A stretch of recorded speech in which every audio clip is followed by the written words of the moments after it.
What's up, Silas here. So today's video is going to be a two-parter. It's going to be talking about subjectivity and things people find valuable and how that can change. Just something quick can happen and then that can change depending on how you look at the things.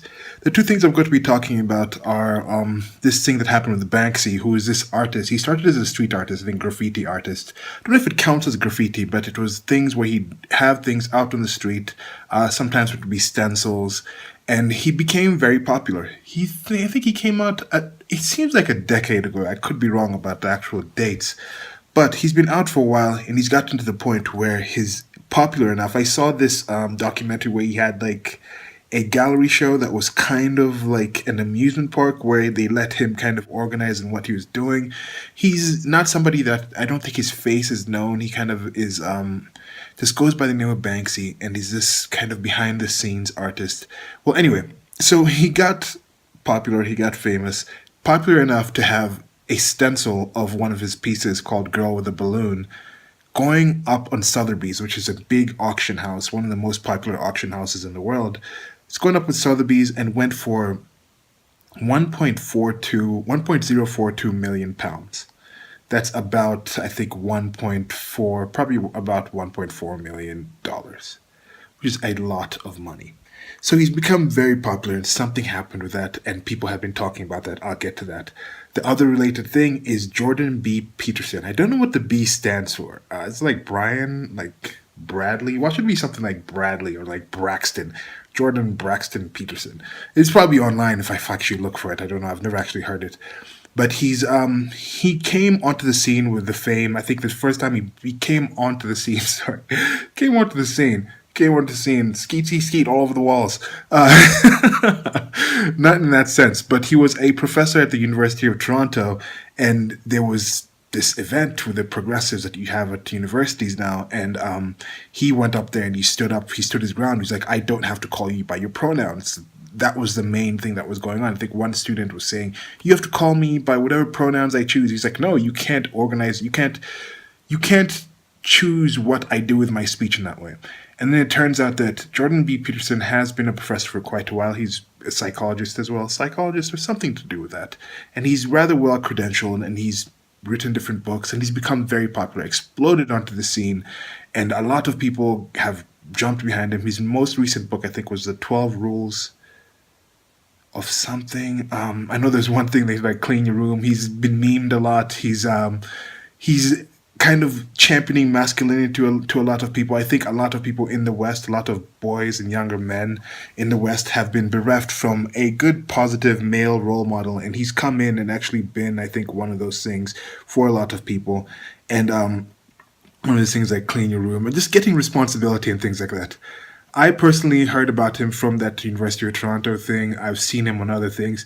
I've had some objections to what he's done. But anyway, right now he chimed in on Twitter, and he's got a lot of followers, a large following. He chimed in on Twitter on the whole Kavanaugh thing, the case with the judge trying to get to the Supreme. He was nominated for the Supreme Court of the United States of America, and accusations came out about sexual things. Like the main accusation was something he supposedly was accused of having some girl down at this time. He was in high school. A girl came over to the house that him and some other people were at. They were apparently all drunk. She said she had at least one beer or something, and she was pushed into a room. Apparently, he put her down on a bed, held her down, held a hand over her mouth as he groped her, and then she got away. So that's what the main charge, and some other people came out with some other ridiculous charges, such as, what's it called? Some other people came with some ridiculous charges. One of the charges was this lady, I think she's recanted the charge from now. She said something like, she saw him at parties where girls are getting drugged or made to drink a lot, and then there were people running trains on them.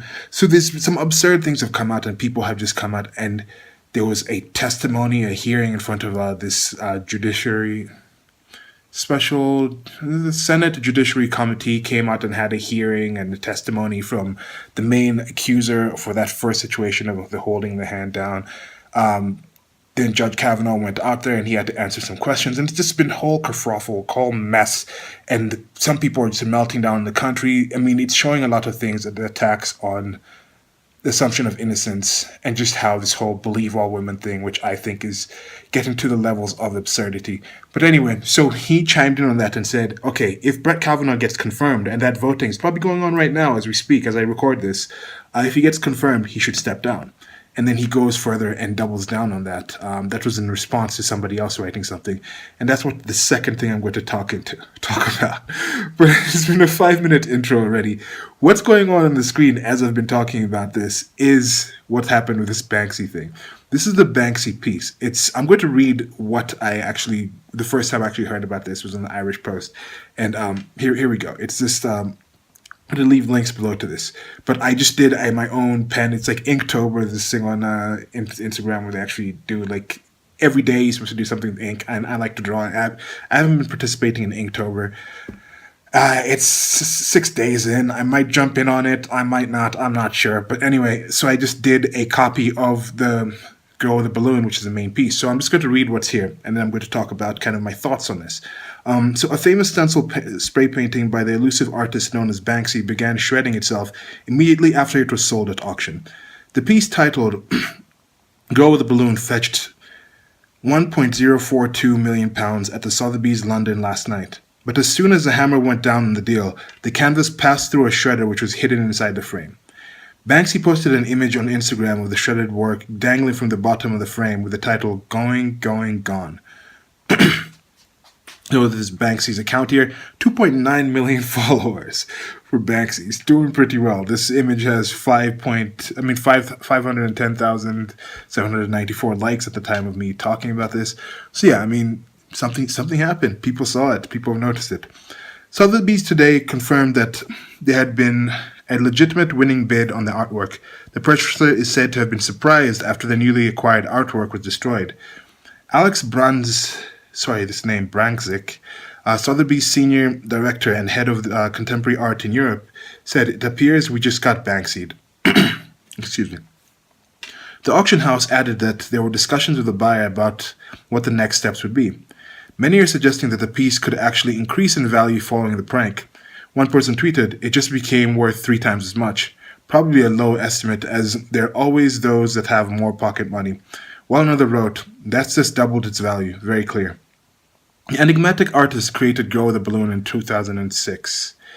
The image first appeared on a wall on the Great Eastern Street in Shoreditch, East London, in 2002.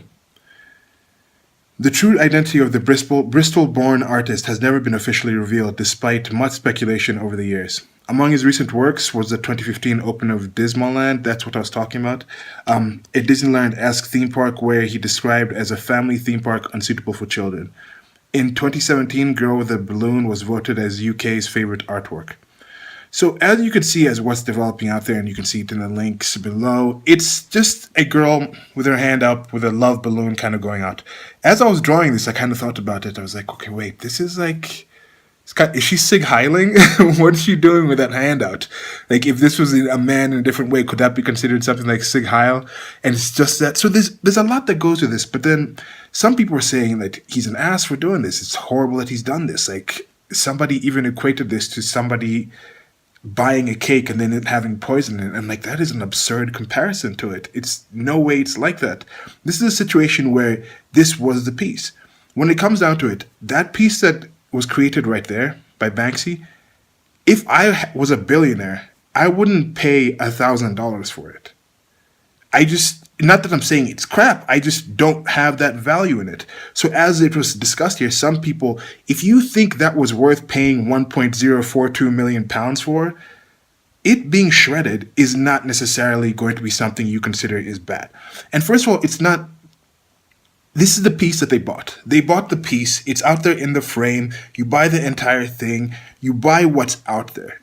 Somebody comes and presents that. If somebody came out and just had a paper, the drawing, just a simple drawing of it, and then you took it to your house, or right after the gavel went in, some guy jumped in, who was Banksy, jumps in and then starts cutting the paper, grabs the paper and throws it in a shredder that's sitting there, that's not part of what was purchased, then yeah, that's some kind of vandalism. But in this situation, they actually purchased something that had the shredder already in it. This was inbuilt in the piece that they bought. This was the goods that they actually took on. And now I'm wondering, did Sotheby's know about this? Because I'm thinking, wouldn't they have weighed the thing and been like, okay, this seems kind of weighed. When the person is hanging it up, wouldn't they kind of be like, why is the bottom so much heavier than the top? I don't know how good technology is right now for shredders, how light shredders are, or if Banksy actually went in and made sure like the entire frame was balanced correctly. Would they pass it through an X-ray machine to kind of see what's in there, or would they be afraid of like it actually ruining the actual piece itself, the quality of the actual material that's being X-rayed? I don't know what's going on in this thing. I don't know who knew about this beforehand, who knew about it after, how was it activated? Was Banksy in the crowd? Did he hire somebody in the crowd to press a button when this happened? Was it a situation where what's it called? Where maybe if sound related, where when the sound, but the gavel must have been hit for other things being sold at the same time. So anyway, there's a bunch of things going into this. I think if he had the deal with Sotheby's, I don't think they would have actually told the person, but that's what you buy. I think it's a situation where you've purchased that piece, you've purchased the entire thing in that way, in that sense, with everything else that's in there. So it's not necessarily a situation where you can say, okay, this is surprising. I'm not surprised. The little that I know about Banksy, watching the Dismal Land thing, I'm not surprised by this. I think this fits into what Banksy does. As an artist, it's a creative. It's not the artist's responsibility to explain what exactly he wants. You create something as an artist, somebody else sees that, and then they bring their own valuation to that art. They interact with it and find different value for it. Just like I said with the Banksy piece, there's other pieces like a great artist, a supposedly great artist like Mondrian. He's the one who kind of has a different size blocks, like white blocks, different colored blocks and things like that. I don't really get those pieces. You see those massive pieces where it's just like red on top, a white line, then black below, on a massive canvas. And these are hanging up next to, in the same museum where Van Gogh's irises, like the blue irises in a vase, which is one of my favorite paintings, is standing there. I don't really get how those two things can be in the same place. Oh, well, I get it because it's subjective, but this is what you buy. So anyway, so I'm talking about the things that you buy. Remember that. This is something you purchase. When you accept this as value, you look at what's out there. You know this is a Banksy piece. You know something about Banksy. You say, I am going to pay this amount of money from it. You get that thing. You take it onto the ownership. It includes the shredding. This guy purchased the shredding. That is part and parcel of what he bought. Now moving on to the Jordan Peterson thing. Let me be very specific about what Jordan Peterson said here. So yesterday, Eric Weinstein posted something. This was on the 5th. And then today when I woke up, Eric Weinstein posted something to Jordan, and Jordan Peterson tweeted at Eric Weinstein and said, if confirmed, Kavanaugh should step down.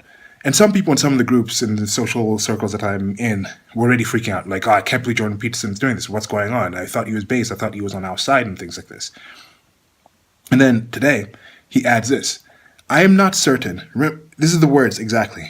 I am not certain that is the right move. It's very complex. But he would have his name cleared, and a figure who might be less divisive might be put forward, sorry. I want to get the words exactly.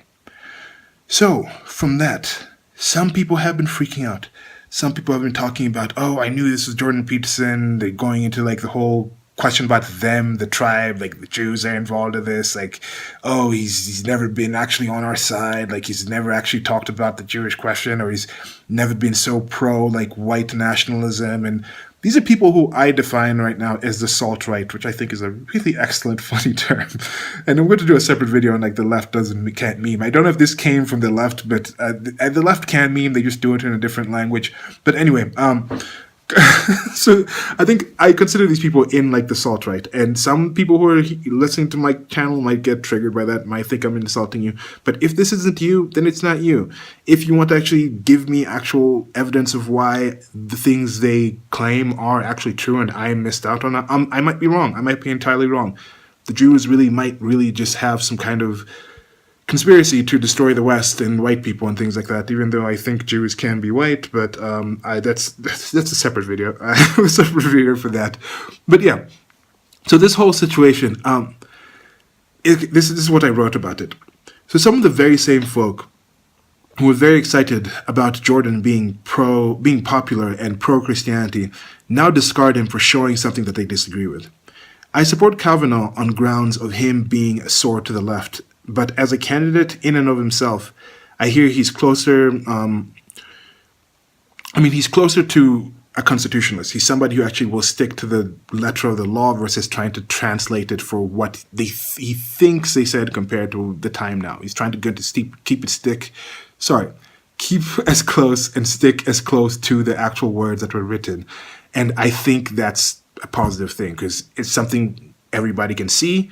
We can be like, okay, this is what they wrote. Let's try and actually live our lives by these set rules as a republic. And I think that's something we can kind of get down with instead of someone being like, oh, this judge may adjust it in this way. This other judge may adjust it in this way due to their lived experience.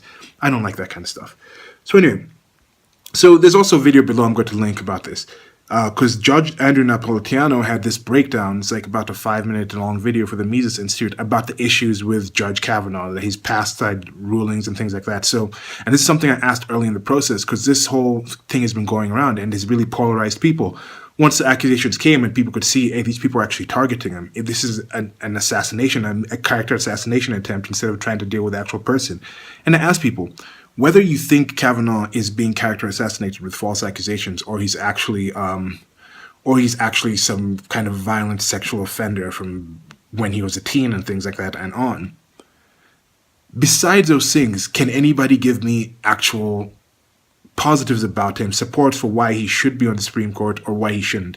And I didn't really get any responses to that, although some of my posts don't really get that much traction. But anyway, so I saw this pretty good case given by Andrew Napolitano of why Brett Kavanaugh shouldn't be a Supreme Court nominee to begin with. So anyway, so that's good. Judge, so I was talking about the Judge Napolitano thing here. And then, okay, so let's see if this does happen. Will it empower the left to continue with the accusations? If he got in, let's say he actually got in and then, as Jordan Peterson said, steps down. So if he takes a position and still shows that accusations are not enough, because he still got the position, Jordan Peterson is saying, he's not saying we should stop the confirmation process. He's saying let the process go through. And I think that already shows that, okay, just coming out with accusations is not going to stop the process. And I don't think the left needs that kind of encouragement. They're going to do it regardless. They're going to keep doing these accusations whether it works or not. It's not going to dissuade them, I think, one way or the other. And it's not like Trump wouldn't nominate another conservative type constitutionalist. There's a long list of people that Brett Kavanaugh was picked over. There's other people waiting in the wings. Apparently Ruth Bader Ginsburg might step down. She's kind of rather elderly right now, and it's becoming a bit sad, some of her public appearances. But so there's other people who can actually go in there. So I'm thinking the damage to the left is done. Those that can see them as the nutters that they are seeing it already. If this was a sitting judge, I'd look at it differently. But with a step down, as I mentioned in the RGB, Ruth Bader, is it RBG? Is it not RBG or Ruth Ginsburg Bader? Yeah, it's RBG. Ruth Bader Ginsburg. Is that the same as yeah, that's the same thing as the coloring thing in Photoshop and Illustrator and thing. RBG, it's not RGB. That's RGB. So yeah, that's what I was getting mixed up. Red, green, blue. So anyway, there's red, green, blue, and then the CMYK. This is like cyan, magenta, yellow, and what's the K? Black? Yes. Anyway, so that was a complete digression. Let's get back to this. So the damage to the left is done. So regardless, I'm not surprised from what Jordan Peterson said. He can rationalize the irrational beliefs of Christianity and other theologies. So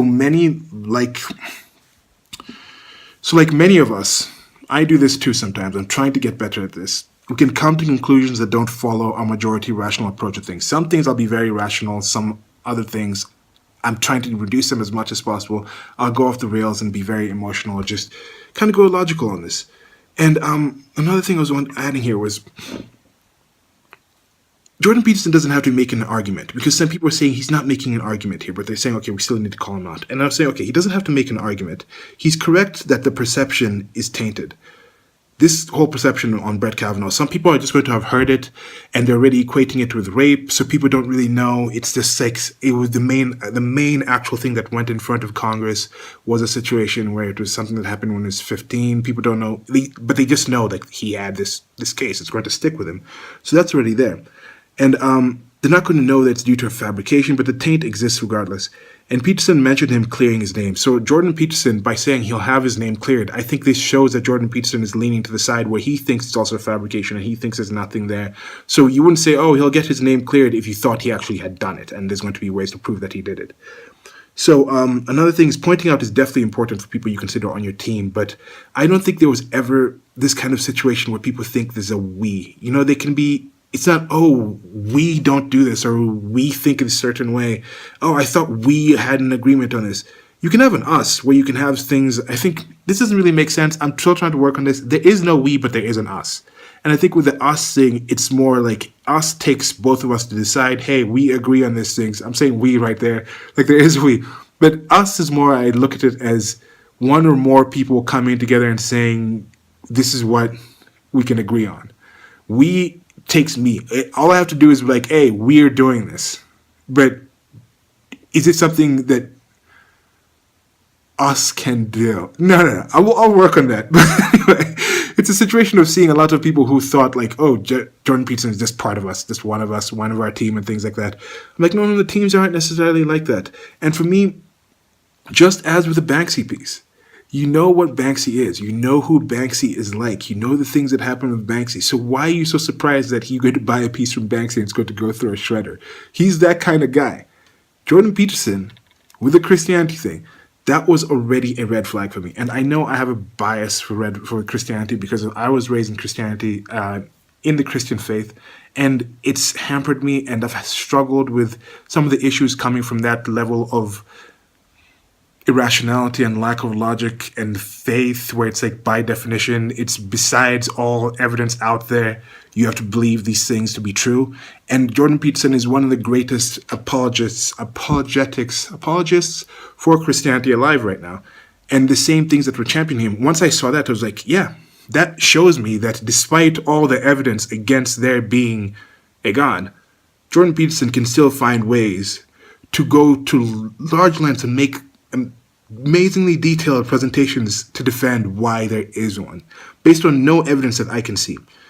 So is it surprising that Jordan Peterson can come to a situation like this and think against what most of the people who agree with him and most of his other things think, like, hey, why don't we try actually stepping down? There might be a positive thing there. Even if there's almost no evidence to say this idea would be positive, it doesn't surprise me that Jordan Peterson would go there.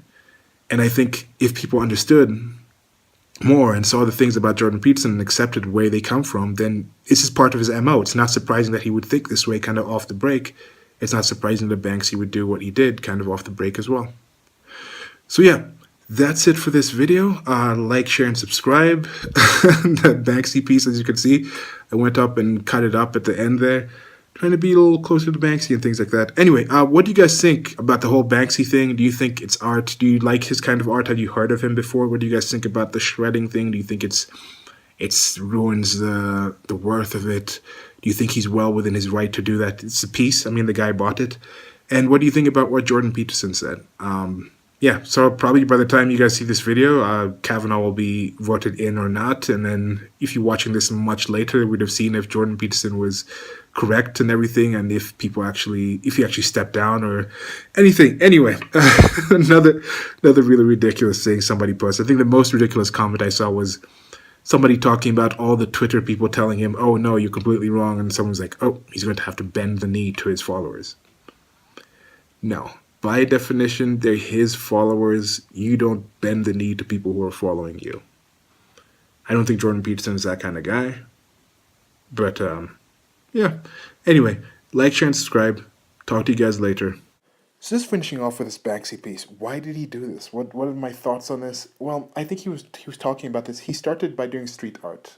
Or this collective or whatever it is. And then now, the amount of money that it cost for him to actually make this stencil with the paper that was on was probably so low, and the time that it took just to make this repeat thing that's gone from the street now to being sold for $1.4 million. I think it was part of that as well. He was kind of just saying, like, look at this. Is this art? Is this still art? This is what I think of your $1.4 million. And I think it was kind of brilliant on his part. But that's just my take on it. What do you guys think?